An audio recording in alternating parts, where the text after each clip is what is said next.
Good to see you all. This is the place where we do what we call our community moment, where someone from the Oasis community gets up and shares. It can sometimes it's about their journey. Sometimes it's like Vic had some incredible observations for us last week, and so it's just kind of a open journal time. And this week we're going to welcome our first president of the board of Houston Oasis, Gary Williams, is going to come up and give us a community moment today.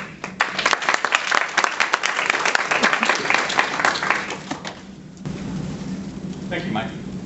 I just wanted to kind of give you, at this point, a little bit of an insight into kind of how we got where we are and what's going on here. To begin with, just to give you a little bit of my background, I kind of come from a mixed background. My mother got religion, sort of, when I was a teenager. I spent some time in a church, completely resisting it, not understanding what it was about. Gave it up. I mean, to give myself, to age myself a little bit, a lot of my philosophical and religious beliefs came from Star Trek, the original series. I actually modeled myself after Spock, and so I had a tendency to reject anything that couldn't be handled by logic, which has its own problems when you're dealing with a teenager, because quite frankly, dealing with teenage girls and teenage boys, logic doesn't have a lot to do with it. So went to college and met my wife, and found out that love and life are not logical, and that emotions and people are not logical, and you can't deal with them completely on a logical basis. And my wife and I clicked, and we've been married 30 some odd years. But we did have some disagreements about religion and what to do about religion. We spent a fair amount of time having arguments and getting to the point where we just put it down because we couldn't come to a conclusion. About the time our children were born, Judy started going back to church, and being that I wanted to be with my family, I went with her. And I met some people there, and I said, okay, I'll give this thing a try. I'll give this church thing a try. I went in with the idea, though, that I was rational and that that I would not, without firm proof, I was not going to believe in any sort of metaphysical coincidence or anything like that. I was going to take it the way it was, and that, as far as I could tell, Christians didn't have any specific protections against the universe, or they weren't going to whatever, and that nothing in my 20 years sojourn in the church changed my mind about that. But I also found that there were a lot of good things in a church environment. People did care about each other, that people did get together, that there were a lot of community things. And so, and we moved from church to church to church, because every time we got into a church where people started talking about hate or about sin or about damnation, we went, no, that's not us. Finally, we found Mike's church, and a lot of people of you talked about Mike's Living Word Lutheran. And so we followed him there. And then when Mike left that, he founded a little church called Theophilus. And after a year of that, we found that. I then got conned into being president of that church and then my pastor came out on national TV, and this caused a certain amount of consternation. And Mike still owes me a little bit for that one. But when I looked at it, and I looked at what happened, that's when I became aware of something called the Clergy Project. Now, most of you here may be familiar with it, but the Clergy Project is for a group of people who are pastors who have lost their faith. Now think about this. If you're a pastor and you've lost your faith, you are in a world of hurt. If you lose your faith in your spouse, or your spouse cheats on you, you've lost your family, but you still have your job. If you get fired from your job, generally your family's there to support you.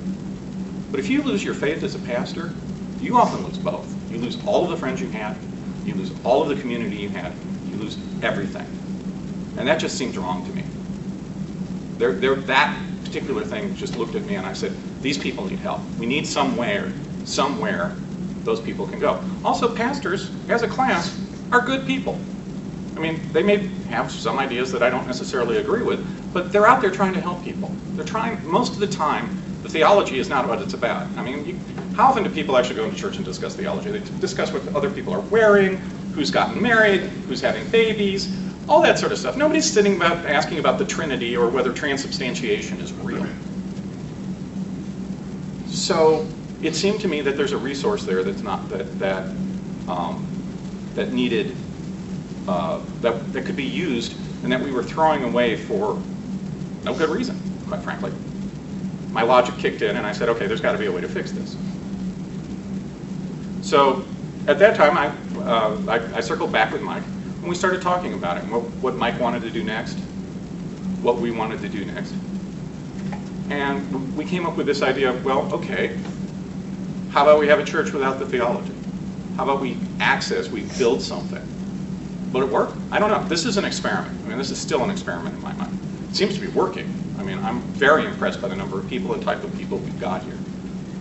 But what we're trying to do is in my mind, pull out that value that church has, the things of value that a church provides. Because something isn't with us for 2,000 years. Evolutionarily speaking, something does not survive for 2,000 years unless there's a certain amount of value to it. But it's also clear that parts of it have to go away. Parts of it are no longer relevant. And so I thought, okay, we'll do it without the metaphysical. We'll do everything else. We'll see how it goes. We'll try different things. One of my beliefs, and one of the things I learned from one of Mike's early churches, is if you think something needs doing, then go do it. Don't say, oh, somebody needs to do something about this. Go out and do it.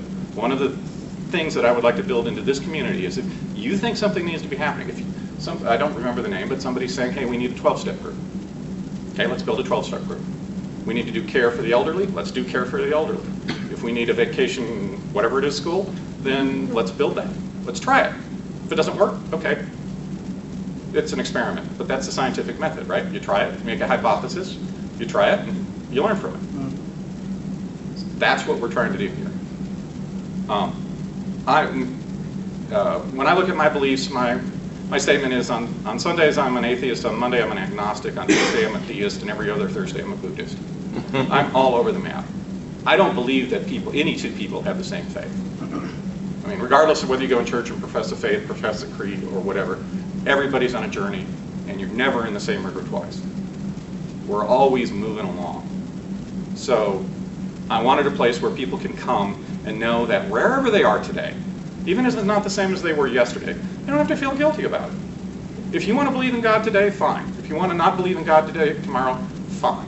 If you want to go to some other church or to a church and partake in their rituals, fine. That's not our problem. We don't care. We don't care what your belief is. It's irrelevant to us. We're not anti-church. We're not pro-church. We're not church. It's not our business. It's your business. As long as you accept us and the people in this room for where they are, we'll accept you for where you are. And that's the point. I want a place where people can come together and be a community and not let faith get in the way. That was kind of my idea. And that's where, that's how we got here. And I looked at Mike and said, this is a man who can help teach us how to get there. He's been there, he knows that. He knows the faith community, he knows what's of value, and we can extract some of that stuff. Me, I'm an administrator. I mean, I'm not a philosopher, not a whatever. I'm a project manager in real life. So my job is organization, which is why I said, okay, I'll do the president thing, which doesn't actually require me to do anything. You'd be amazed at how much of leadership, especially if you get a group of people, is basically actually just delegating. So I strongly recommend that if you get pulled on one of these committees like babysitting or Bible school or whatever, take the leadership role, because it's really easy if you do it right. You just let everybody else do the work. You just organize it, make sure it happens. That being said, I want to highlight some of the statements on our website, because while they are not something that we need to hammer home, they're not a creed or anything, they are, I think, fairly critical to understand our mission and what we're trying to accomplish. The first bullet point is people are more important than beliefs. And I absolutely believe that. That whatever we do, however we do, whoever you are, whatever you believe, if your beliefs are getting in the way and hurting people, then your beliefs are wrong. Period. people should not be being hurt because of some abstract concept that you believe. Now, that's just, from my point of view, basic ethics. The second is only humans can solve human problems. I don't mind somebody praying, saying they want to pray for me. I'm fine with that. But quite frankly, what that means to me is you're thinking about me. And if you're thinking about somebody, do something about it. If someone's hurting, do something. Maybe it's just a hug. Raise their oxytocin level for the day. Give them a hug. Give them a virtual hug on the internet. It doesn't matter, but do something. Don't just, that's one of the things I have disliked in some of the churches I've seen, is people will say, well, I'll pray for you, and it's like, okay, check my box, I'm good. Do something, okay? This community is about doing, okay? That we plan on wanting it to be something where people can do, and as a vehicle and an opportunity for doing. As we grow, as we evolve, we'll see where we go with that. But I really think that if we don't do, if all we are is a group of people getting together and having coffee, then we might as well be a meetup. But I think we have an opportunity here. Okay. Next, reason is known through known through reason, not revelation. Now, individuals can have revelation. I think it was Thomas Paine. It says one person's revelation is another person's hearsay. I have no problem with revelation. I have no problem with the idea that the aha moment, I figured it out. Whether you believe that comes from beyond or inside your head or the psychology of it, whatever. I'm sure Mike will get into it at some point and explain it to us. But the point is that when you're talking with other people, you have to have reason. And so when we're discussing things, it isn't based on principles.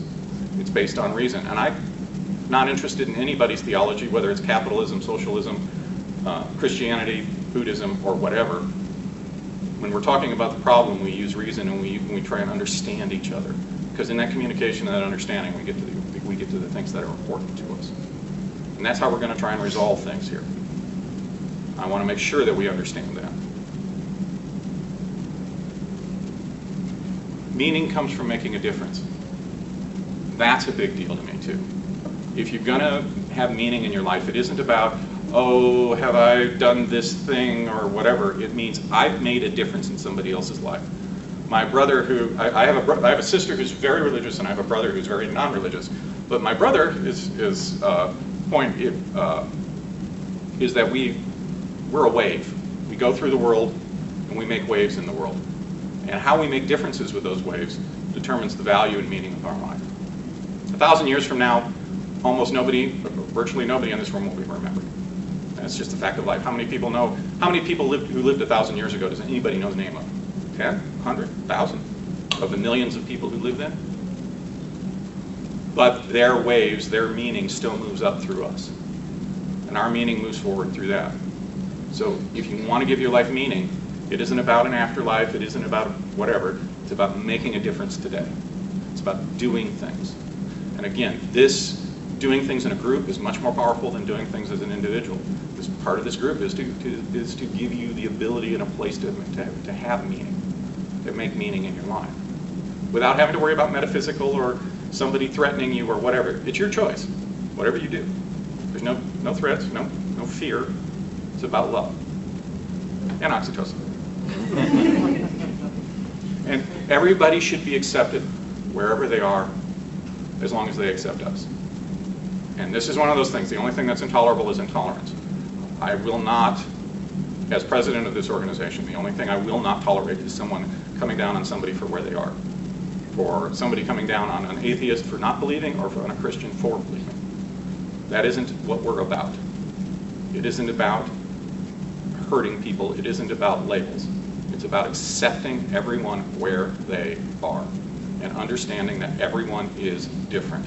That no matter what you think your belief is, whether you think that you don't believe in God the same way somebody else doesn't believe in God, or whether you believe in God the same way somebody else believes in God, it's not a problem.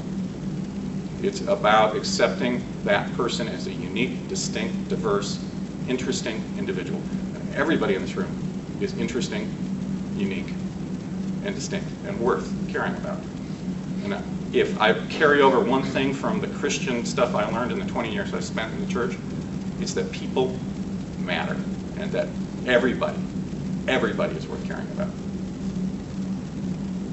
So that's what I'm trying to do, is build a place where we can have that kind of thing without having to worry about whether we have to chase somebody off because they don't believe in the same things we believe in. As long as they're, you know, to use somebody's term, people can self-deport if they want.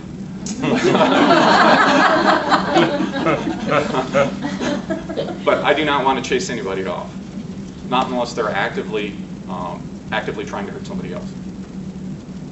So that's what we're about. That's, at least in my mind, that's where my thinking was, and why I think this came into being.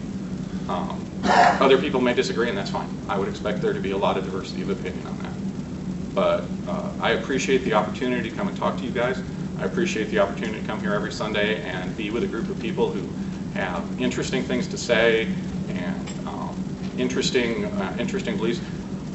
I don't agree with necessarily everything everybody says when they come up with their community moment, but I appreciate it. I really do. I want people to be honest when they come up here, and I want to just have a good time, too. That's it. Thank you.